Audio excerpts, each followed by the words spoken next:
안녕하세요. 과학 커뮤니케이터 울림입니다. 요즘 정말 보안에 대한 이슈가 여느 때보다 중요해진 시점이 아닌가 생각이 드는데요. 그래서 이 울림과학에서 어렵게 아주 정보 보안 전문가님을 한번 모셔보았습니다.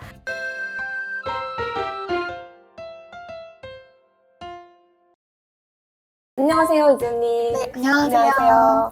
먼저 본인 소개부터 부탁드리겠습니다. 네, 안녕하세요. 저는 현재 금융회사에서 정보보안 담당자로 일하고 있는 이재윤이라고 합니다. 와, 정보보안 담당자. 저 사실 솔직히 실제로 한 두 번째로 뵙는 것 같아요. 아, 정말요? 네, 정말 만나뵙기 어려운 직종이 아닌가라고도 생각이 드는데 어떤 일을 하실까요? 정보보안 담당자는 기업의 핵심 자산을 보호하는 일을 합니다. 그래서 외부 위협부터 내부 위협까지 식별하고 이로부터 그 자산을 안전하게 보호하는데요.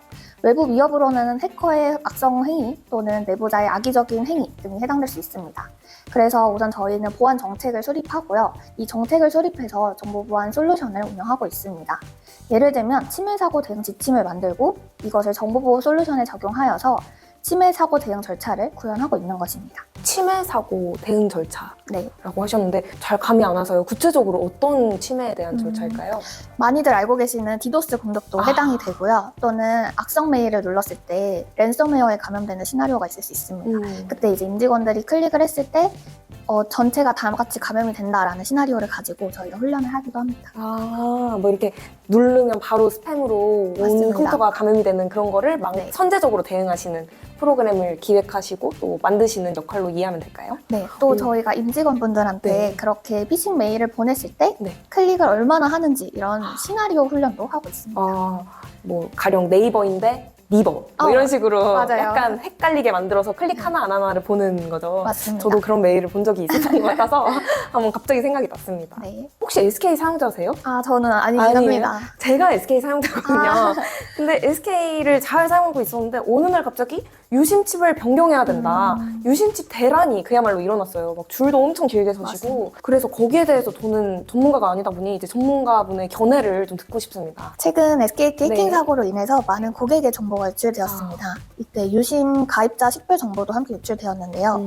이로 인해서 해커가 그것을 복제해서 복제폰을 만들 수 있지 않을까라는 우려도 야기된 상황입니다. 그래서 사실 지금 SKT에서는 다양한 보호 대책을 마련해 놓은 상태이고요.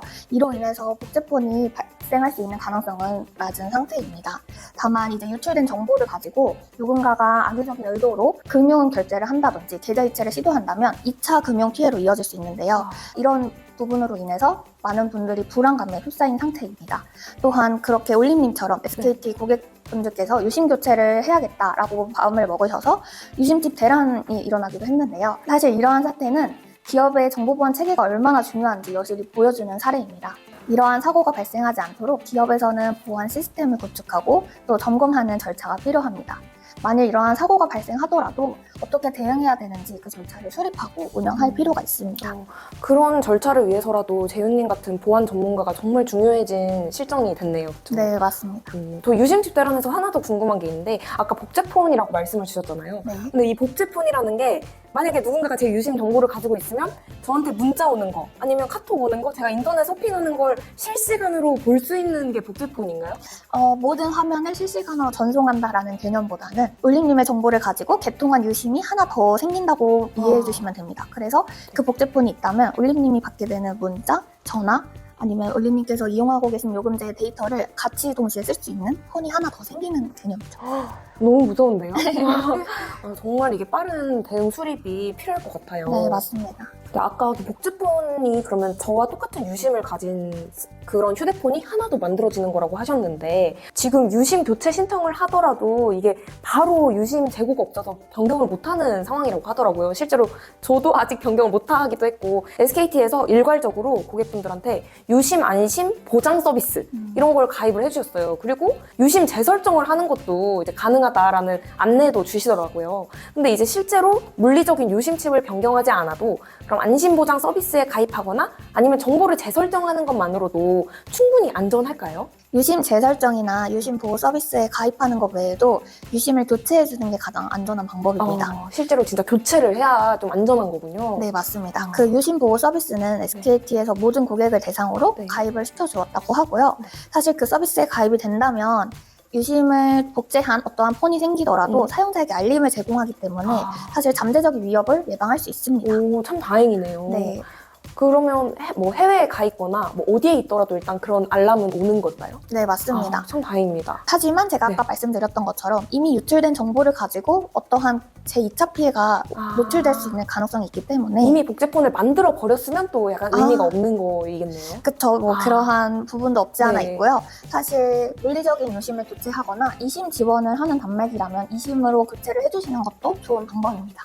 아, 이심이라는 게 맞아요. 요즘은 또 물리적으로 유심을 휴대폰에 직접 꽂지 않더라도 그렇게 꽂는 거 아예 없이 이심으로도 작동을 하는 거죠. 네, 그래서 아. 2심을 지원하는 단말기는 물리적으로 유심을 꽂지 않아도 2심을 발급받으면 그것을 설치해서 사용하는 형태입니다. 아, 그러면 기존 유심은 혹 좀 찝찝하니까 버려버리고 이심을 새로 도입하는 방법도 지금 이제 재고가 없다 보니 네. 좀 좋은 방안일 수도 있겠네요. 네, 그래서 SKT에서는 2심을 재발급받는 방법에 대해서도 고객에게 안내를 하고 있습니다. 아, 그럼 전문가님께서 생각하시기에 가장 좋은 방법은 일단 무조건 교체를 하는 것인데 지금 재고가 없으니까 이심이라도 발급받는 게 맞다. 네, 라는 그렇게 말씀이신 거군요. 유심을 재발급하게 되면 가입자 식별 정보와 그 인증키가 새로 바뀌게 됩니다. 그렇다 보면 기존 정보는 더 이상 유효하지 않기 때문에 그 기존에 유출됐던 정보를 가지고 발생하는 2차 피해는 막을 수 있게 되는 것입니다. 혹시 재설정을 하면 리셋을 해도 새롭게 발급을 받는데 네. 그것도 그렇게까지 안전하진 않은 건가요, 그러면? 저는 그것도 안전한 방법의 일환이라고 보고요. 네. 다만 이제 기존의 정보가 유출이 됐던 것으로 인해서 발생할 수 있는 피해는 있으니 그런 재설정을 통해서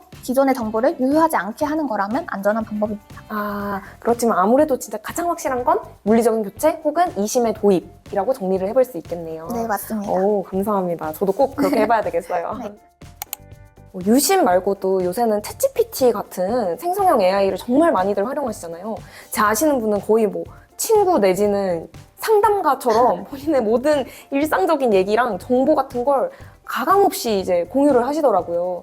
근데 그러다 보니까 이게 진짜 괜찮을까? 정보 보안적으로 너무 내 정보를 알아서 다 제공해주고 있는 게 아닐까라는 좀 우려가 되어서 혹시 이런 AI에 관련된 보안 전문가님의 견해가 좀 궁금합니다. 네, 실제로 사용자가 챗GPT와 같은 생성형 AI에 입력하는 데이터는 그 AI를 학습하는 데 활용이 되기도 하고요.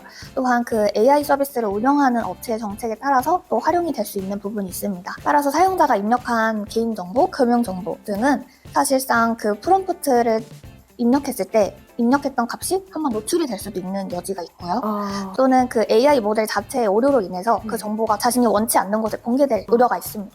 그러니까 한 번 어쨌든 등록이 되면 그게 AI가 학습하는 데 사용될 수도 있고 다른 사용자한테 노출이 될 수도 있는 건가요? 네, 맞습니다. 그러면 악의적으로 프롬프트를 이렇게 입력해서 다른 사람들이 이미 입력해 놓은 정보를 볼 수도 있는 건가요? 네, 실제로 그러한 공격이 가능하다라는 것을 보여준 사례가 일부 있습니다. 어머, 이게 사실 생성형 AI를 저희가 너무 편하게 사용하고 있는데 그런 부분도 조심을 한번 해야 되겠네요. 혹시 보안 전문가로서 그런 부분에서 뭔가 프로그램 같은 게 만들어질 여지가 있을까요? 네, 실제로 지금도 보안 솔루션에서 그러한 기능을 제공하고 있고요. DLP라는 솔루션을 사용해가지고 사용자가 거기에 어떠한 개인정보를 업로드하거나 할 때 차단하는 역할도 하고 있습니다. 아, 그러면 아예 답변이 안 나오는 건가요? 아니면 답변은 나오지만 챗GPT 서버로 전송이 안 되는 느낌인 거예요? 아예 입력 자체를 못하게끔 차단을 하는 기능을 하고 있습니다. 기업에서는 그런 DLP 같은 시스템도 적용을 하고 있는가 보네요. 네, 맞습니다. 그리고 또 저희가 사용자분들한테 권고 드리는 방식은 내가 입력한 데이터를 AI가 학습하지 않도록 그 옵션을 비활성화하는 기능도 있습니다. 그건 어떻게 하는 거예요? 네, 만약에 챗GPT라면 그 챗GPT 설정에서 데이터 학습 비활성화하는 버튼이 있는데요. 그 부분을 하면 이제 고객이 입력한 정보를 더 이상 학습하지 않다 보니 저희가 임직원분들한테 챗GPT 사용 안내를 드릴 때 그 옵션을 꼭 활성화하셔라 라고 안내를 드리기도 합니다. 와, 이건 정말 꼭 아셔야 될 정보 같은데요. 저도 사실 솔직히 좀 처음 알았고 데이터 활성을 꼭 비활성으로 변경해 놔야 된다고 진짜 꿀팁인 것 같습니다. 그래서 이런 생성형 AI, 챗GPT를 비롯해서 정말 진짜 하루가 다르게 새로운 기술들이 나오고 있고 그래서 보안에 대한 어떠한 방식도 계속 시대에 따라서 이런 기술의 변화에 따라서 같이 발맞춰서 갈 것 같긴 한데요. 혹시 앞으로 보안은 어떻게 변화할지에 대한 의견이나 생각이 궁금합니다. 네, 우선 AI와 같은 신기술이 발달을 하게 되면 그 해커들의 공격 양상도 다양해지는 추세입니다. 따라서 저희의 그런 방어 전략도 그에 맞춰서 준비가 되어야 하는 것이고요. AI를 예로 들자면 이제 어떠한 악성 공격이 자동화될 수 있게끔 그것이 가능해진 상황입니다.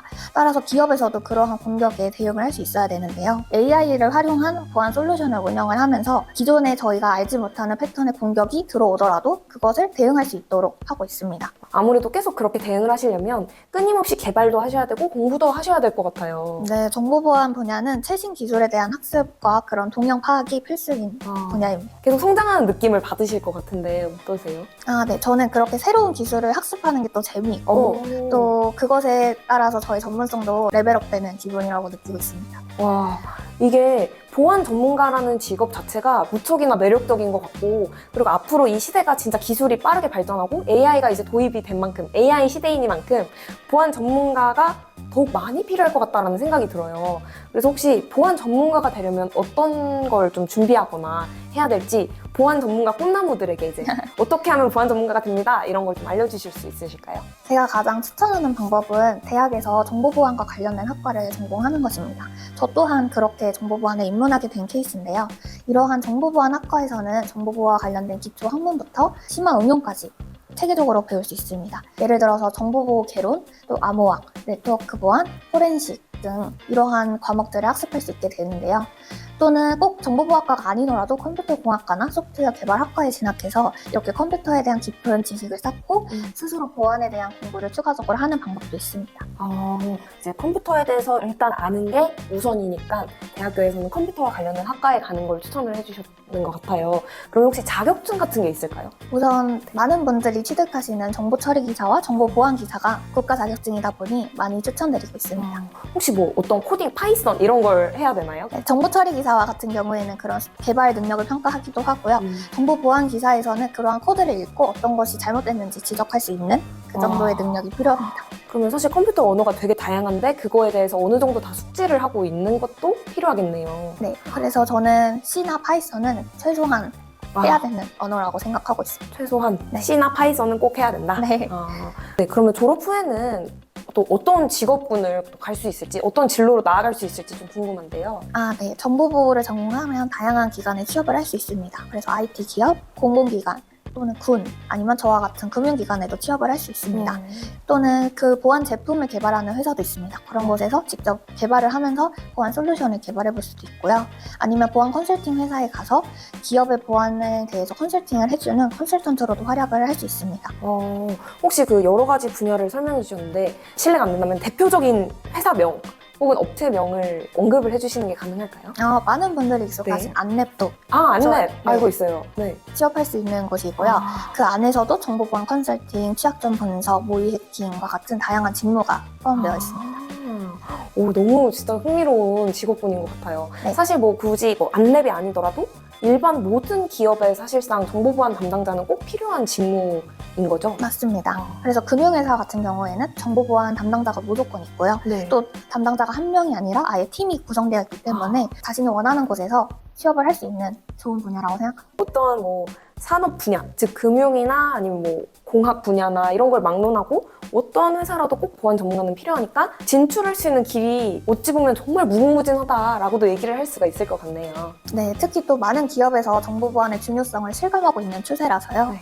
앞으로 정보보안을 꿈꾸시는 분들은 꼭 함께 일할 수 있으면 좋겠습니다. 그러면 어떤 자질, 어떠한 특성을 가지신 분들이 이런 분들이면 도전해보세요, 이런 얘기를 해주시면 좋을 것 같아요. 우선 새로운 기술을 끊임없이 공부하는 것에 좀 흥미를 느끼고 어떠한 문제를 해결하는 것에 큰 보람을 느끼는 성향이 있다면 저는 정보보안 담당자 또는 정보보안 전문가로 일하는 것을 추천드리고 있습니다.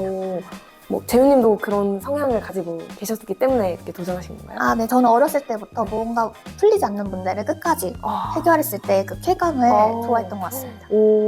그런 뭔가 새로운 걸, 잘 풀리지 않는 걸 해결해 내나가는 거에 성취를 느끼신다면 보안 전문가에 도전을 해보시면 좋을 것 같습니다.